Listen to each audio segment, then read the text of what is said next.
ہمارے نوجوان بھائی ہیں، ہمارے دوست ہیں، پڑھے لکھے، جتنا زیادہ تعلیم ہوتی جا رہی ہے تو ان کے درمیان ایک چیز بڑی ہی خطرناک قسم کی پھیلائی جا رہی ہے، وہ یہ ہے کہ جی آن لائن ہم نے کام کرنا ہے۔ آن لائن نہ ہم نے دکان ڈالنی ہے اور نہ ہی ہم نے کہیں جانا ہے، نہ ہی ہم نے کسی سے بات کرنی ہے، نہ ہی ہم نے بحث کرنی ہے۔ کیا ہے؟ آن لائن کام ہے۔ کیسا کام ہے جی؟ وہ یہ ہے کہ جی آپ نے اس میں پیسے ڈالنے ہیں، آپ کے پیسوں سے ہم چیزیں خریدیں گے، اس کو سیل کریں گے، اس میں جو منافع ہوگا وہ آپ کو بھی دیں گے اور ہم بھی رکھیں گے۔ اب وہ یہ کہتے ہیں کہ یہ چیز جو ہے نا سیم اور بے عین کی اسی طرح ہے جیسے آپ دکان پہ بیٹھ کے چیز بیچ رہے۔ اب انہوں نے جھانسا کہاں دیا؟ اب انہوں نے ہمیں دھوکہ کہاں دیا؟ انہوں نے دھوکہ یہاں پہ دیا کہ ایک ہے رزق حلال، دکان پہ بیٹھنا۔ ایک بندہ 8 سے 9 گھنٹے، 10 گھنٹے، 12 گھنٹے دکان پہ بیٹھتا ہے، وہ کسٹمر سے جتنا بھی گاہک آتے ہیں ان سے بحث بازی ہوتی ہے، کبھی کبھی تو لڑائی بھی ہو جاتی ہے، کھپت بازی ہے، ٹائم دینا ہے اپنا، ہر ایک چیز لگتی ہے، پھر جا کے اس کو منافع ملتا ہے۔ اب یہ تو ہے حلال اگر اس نے کوئی غلط نہیں کیا تو۔ اب اسی کے اندر ہی وہ جو ہے نا ایک ہمیں ضرب لگاتے ہیں، اسی کے اندر ہی وہ ہمارے اوپر ایک وار کرتے ہیں۔ وہ کہتے ہیں کہ جی اسی طرح ہی آپ لوگوں نے آن لائن کام کرنا ہے، اس میں بھی یہی کچھ ہے، آپ کا پیسہ ہوگا، اس کو ہم خرچ کریں گے، چیزیں خریدیں گے، پھر اس کو بیچیں گے، پھر اس میں جو منافع ہوگا اس میں اتنا آپ کا اور اتنا ہمارا۔ تو یہاں پر صرف ایک چیز ہے کہ یہ جو تجارت ہے یا تجارت کے جو اصول ہیں یہ کس نے بیان فرمائے؟ کریم آقا علیہ السلام نے۔ یہ کس نے بتائے؟ دین اسلام نے۔ اب مسلمانوں کو تو چلو اس بات کا علم ہے، اس بات کا پتہ ہے کہ بھائی یہ چیز اس طرح کرنی ہے، یہ چیز ایسے کرنی ہے، ایسے نہیں کریں گے تو یہ حرام ہو جائے گی۔ اب مسلمانوں کو تو پتہ ہے، پتہ ہونے کے باوجود بھی وہ کیا کرتے ہیں؟ اس میں ہیر پھیر کرتے ہیں۔ اب ایک ہے ہی غیر مسلم، ایک بندہ مسلمان ہی نہیں ہے، نہ اس کو سود کا پتہ ہے، نہ ہی اس کو حلال حرام کا پتہ ہے، وہ تو مسلمان ہی نہیں ہے، دین اسلام کے ساتھ اس کا تعلق ہی نہیں ہے۔ تو جس بندے کا دین اسلام کے ساتھ تعلق ہی نہیں ہے، جو بندہ دین اسلام کو جانتا نہیں، قرآن کو نہیں جانتا، حدیث کو نہیں جانتا، اس کو کیسے پتہ کہ مسلمانوں کے اندر جو ہے وہ تعلیمات کے حساب سے سود کسے کہتے ہیں؟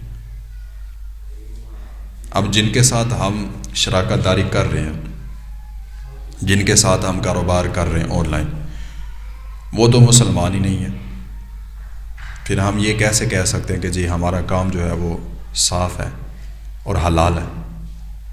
پھر انہی چیزوں کے نظر ہمارے نوجوان بھائی ہوئے، ڈپریشن کے مریض ہوئے، پریشانی کے مریض بنے اور اتنا نیچے گرے کہ ان کی ساری جمع پونجی بھی تباہ ہو جاتی ہے، ان کی ساری جو ذریعہ آمدن ہوتی ہے وہ ساری خراب ہو گئی۔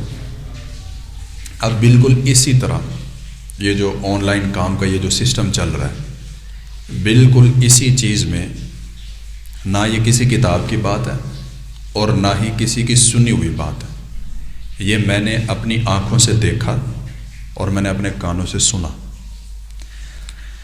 ایک بندہ جی اس نے کہا کہ جی آن لائن کام ہے، اس میں آپ نے اتنا پیسے رکھنے ہیں اور بدلے میں آپ کو اس کا پرسنٹیج بھی ملے گا اور آپ کی اوریجنل جو اصل اماؤنٹ ہے وہ بھی برقرار رہے گی۔ اور وہ بندہ جس کے پیسے لگنے تھے وہ کوئی چھوٹا موٹا نہیں تھا، جاہل نہیں تھا، پڑھا لکھا، صحیح پڑھا لکھا۔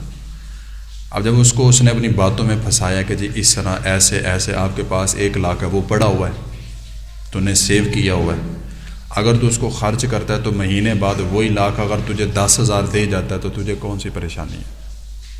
اس طرح کی باتیں کر کے نا وہ کیا کہتے ہیں کہ جی اپنے پیسوں کو بڑھائیں۔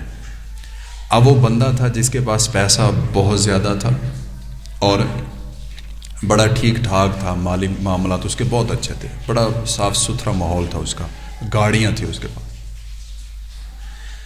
یہی آن لائن کام میں پھنسا وہ بیچارہ، اور وہ اپنی کہانی خود مجھے بتا رہا ہے، کہتے کہ جی میں نے آن لائن کام کیا، آن لائن کام میں میں نے خود اپنا جو حلال طریقوں سے پیسہ کمایا تھا 1 کروڑ کے لگ بھگ میں نے پیسے اس میں ڈال دیے، زمینیں بیچ دی، گاڑیاں بیچ دی، سب کچھ بیچ دیا۔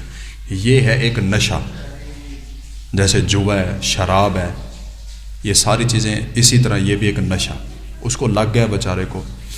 ایک وقت تھا کہ وہ بندے کے پاس پیسہ اتنا تھا کہ اس کو خود بھی نہیں پتہ ہوتا تھا کہ میں نے خرچ کہاں پہ کرنا ہے، اور آج وہ بندہ روتا ہے، وہ کہتا ہے میرا بس نہیں چلتا تو میں سب کو بتاؤں کہ بھائی یہ چیزیں نہ کرنا کبھی۔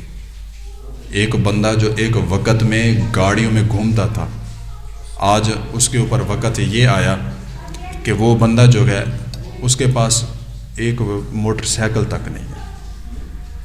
یہ ساری چیزیں جو ہیں حرام۔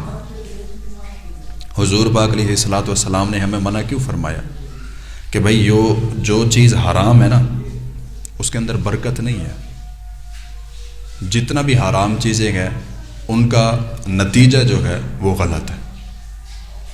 اب یہی چیز میں آپ کو بتا رہا ہوں کہ بھائی آپ کے پاس 10 روپے ہیں نا، اپنے ہاتھ سے خرچ کریں، اپنے ہاتھ سے کمائیں، اس پہ محنت کریں، بحث بازی کریں، چیز لے آئیں، اس کو بیچیں، اس میں برکت ہے۔ یہ آن لائن کے چکروں میں پڑھ کے جو ہے نہ ہی ہم نے کوئی ترقی کرنی ہے اور نہ ہی ہمارے پیسے بڑھنے ہیں، یہ فراڈ ہے۔ اور میں یہ جتنا بھی بندے آپ بیٹھے ہوئے ہیں، جہاں تک آواز جا رہی ہے، جہاں تک یہ پیغام جائے گا، سب کو یہ کہتا ہوں بھائی ہم مسلمان ہیں، مسلمانوں کو یہ چیز نہ زیب دیتی ہے اور نہ ہی اس میں برکت ہے۔ آپ جتنا مرضی شارٹ کٹ راستے استعمال کریں کہ جی میں ایسے کر لوں گا، یہ ہو جائے گا، وہ ہو جائے گا، کچھ بھی نہیں ہونا، جو ہے وہ بھی گواہ بیٹھو گے۔